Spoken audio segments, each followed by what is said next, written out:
Hi, Shabbat Tov, everyone. I hope you all had an amazing Shabbat listening out there, and fantastic news within regards to Argentina. The current president, the new president, what a gesture he made this week. He came to the Kotel. I actually was in an engagement party of a friend's son just on Thursday night, and a few of the relatives over there happened to be in the Kotel on the day when Javier Milei, or it can be pronounced everywhere, Javier Milei, he actually visited the Kotel unprecedentedly, and to actually as a show of friendship, and he has stated that he is going to move the embassy to Jerusalem, which is a significant step, which is very, very much welcomed also. And absolutely fantastic, something unprecedented. You know, the friendship between Argentina and Israel is reaching an incredible level at the moment. And it's actually very interesting. It's been a year where there have been countries that have come out in huge support and wanting to move the embassy. There was a country, I actually covered a video back in March with regards to Papua New Guinea, when they increased and bonded more ties with Israel. Also, the Czech Republic have been absolutely fantastic. Also, but Argentina here, this is something of a milestone. And he came to the Kotel, the new current president of Argentina, and was crying. And what a show of friendship. He visited all the sites in Israel. I think, if I'm not mistaken, he went to visit the Holocaust Museum, planted a tree also, and visited, many people. And that's a fantastic sign of friendship. We can see at the moment, where unfortunately there's a lot of criticism against the country at the moment, and unfairly so. When we do have a lot of friends also, which is absolutely fantastic also. And this is what a measure of friendship this is from the current president of Argentina. Unfortunately, at the moment, we saw in England just recently the foreign head over there, David Cameron, the outrageous comments he's made over the last couple of weeks, wanting to reward the Palestinians after everything that's happened on the 7th of October, which is very, very worrying. But over here, this is a total opposite, where you'd expect England, you would want England to move their embassy to Jerusalem. Argentina have certainly done this fantastic move over here, and very much welcomed. It's over here. I was just in the Kotel, I think the day before the president came, or maybe it was the same day itself. I can't remember which day exactly he came, but I was also in the Kotel, and just a feeling being there, the amazingment of just being there is absolutely incredible. They actually say, I related this over in a video beforehand, I'm doing a Talmud series every single day on the Daf Yomi. So I remember I think in England for Sukkot, and I think in Masechet Kiddushin, if I'm not mistaken, page 48, 49 and 50, one of those pages it was, just from the top of my head, it talks all about Jerusalem.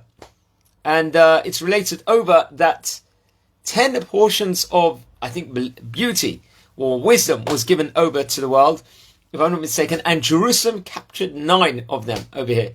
What a move, this is, if it's going to go ahead, which we obviously hope that it will. We saw President Trump back in 2018. He moved the embassy to Jerusalem also, which unfortunately a lot of people will come out there and try and, maybe criticize him for it. But it was a fantastic thing that he did over here, recognizing that Yerushalayim is the capital of Israel. Because how can it really be Tel Aviv, the capital of Jerusalem? It's Yerushalayim.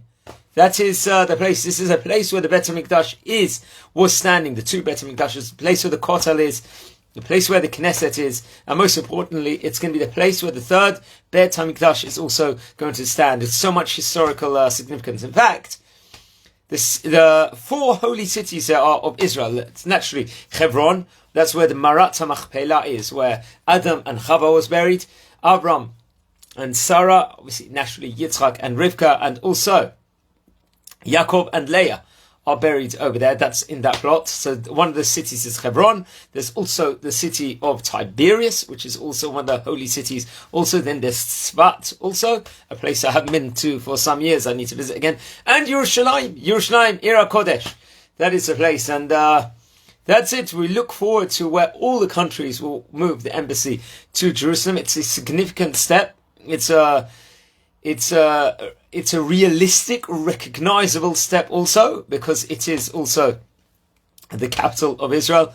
And it's an incredible, and it's absolutely amazing. With the Jerusalem, they say, I think there was one time a novelist actually said that there's a piece of Yerushalayim in every single person. Everyone's got their microcosm of a Yerushalayim in themselves. Every single Jewish person has over here. And that's it. That's why we daven in the tefillot every single day in the Shemona Esrei. That we turn our hearts, when we daven, we pray in a specific way in the direction of Jerusalem, of the place of the Bet HaMikdash.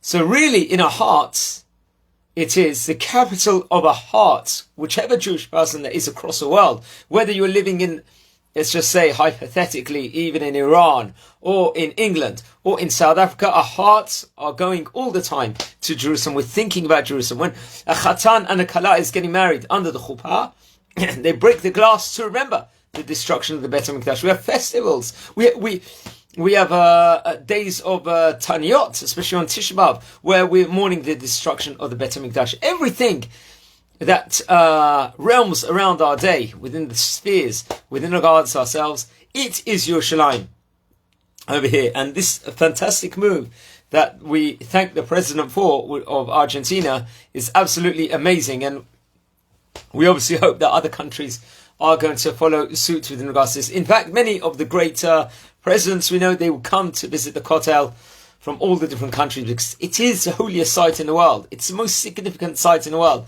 It's priceless, this specific area is. And that's the greatness of this area, where you're overlooking, you've got the Kotel, the walls, the holiness over there, where you come through the Jaffa Gate, and there's nothing like it in the world. That's why people question, saying, why is there so much attention in Israel, Israel, Israel? Because this is where everything is happening. This is their main place. This is the interest for every place. The real estate here in that center of the world is infinite over there. And that's the greatness of this specific area. And we hope many countries will follow suit. And we'll just see, there's Hashem, the rebuilding of the third Bet HaMikdash soon. That's what we obviously pray for. We daven for. It's a land filled with milk and honey over here, and it should be in our hearts. Everyone should visit Israel. Everyone should think about Israel the whole time. And it's interesting. Someone asked, actually a rabbi was asked, should someone make aliyah or not? And I think there's someone from America posed this question to a specific big rabbi here, Rabbi Brightovitz it was, who is based in Jerusalem. So he says it's not necessarily maybe the right thing for an average person to actually drop everything and move to Israel. He said that.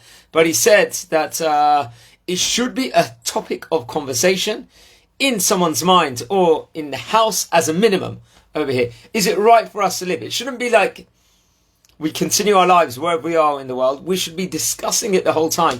When should we move? What should we do? How do we prepare to move? It's not a question of should we move. It's when and in what circumstances one should move. Because ideally everything, so many of the mitzvot that we've got in Israel is pertaining on Israel. So many of the mitzvot that we can carry out from the Tariag mitzvot, it's pertaining on Israel specifically. And that's what it's all about. And many things actually revolves around Yerushalayim.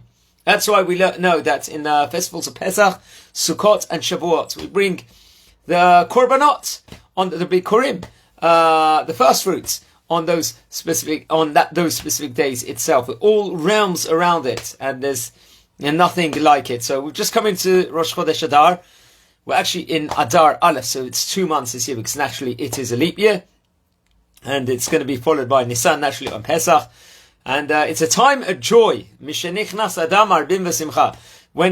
we enter this month of Adar, which we've just done at the moment, we increase our happiness. But I also heard from another rabbi that, so what, we're not meant to be happy the rest of the year, just on Chodesh Adar, in this specific month? No.